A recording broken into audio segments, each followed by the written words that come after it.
Bonjour à tous, bienvenue les atypiques. Je suis Marie-Noëlle Dejean, je suis psychologue du développement spécialisée dans l'accompagnement des personnes qui sont avec un haut potentiel ou hypersensibles et je suis moi-même atypique.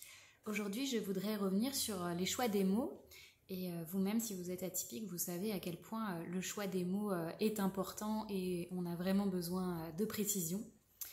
Depuis un an, je vois vraiment une recrudescence du nombre d'articles concernant le haut potentiel sur Internet et je vois un petit peu tout et rien. Mais surtout, je suis un petit peu surprise par deux mots que je vois souvent, qui sont énormément employés, qui sont diagnostic et dépistage. Et moi, c'est deux mots qui me posent vraiment souci. Alors, je vais vous dire pourquoi. Déjà parce que quand on entend diagnostic, souvent, on entend tout de suite le terme médical. On imagine qu'on va identifier une maladie à partir de symptômes. Et pour moi, le haut potentiel, c'est vraiment pas une maladie, mais c'est une manière d'être au monde.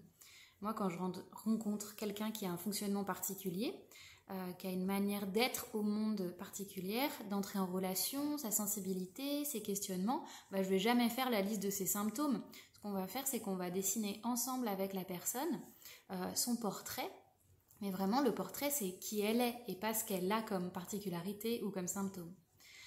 Pareil pour le mot dépistage qui me pose souci aussi, il met un petit peu mal à l'aise parce que pour moi, dépister, ça fait référence à une éventuelle maladie, une affection, quelque chose qu'on recherche au travers de tests ou d'examens.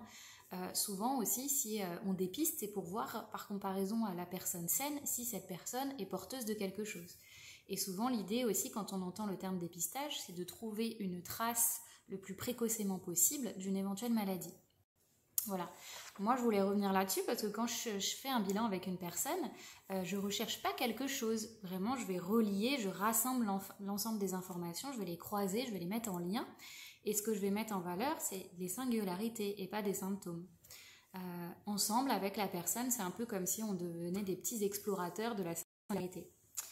De même, quand je parle des tests de QI, pour moi, ce n'est pas une épreuve ou un outil diagnostique, c'est même pas une échelle, pour moi, c'est plutôt une mise en situation concrète. Voilà.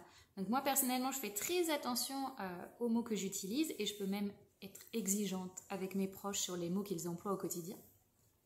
Et donc moi, quand je parle de haut potentiel, je préfère largement utiliser les notions d'identification et de repérage. Pour moi, c'est super important de ne pas aller vers diagnostic ou dépistage ou encore autre mot. Voilà, parce que je trouve que ça renvoie une image un peu faussée du fonctionnement de la personne au potentiel. Voilà, je vous partage ainsi l'humeur du jour et je vous dis à très bientôt.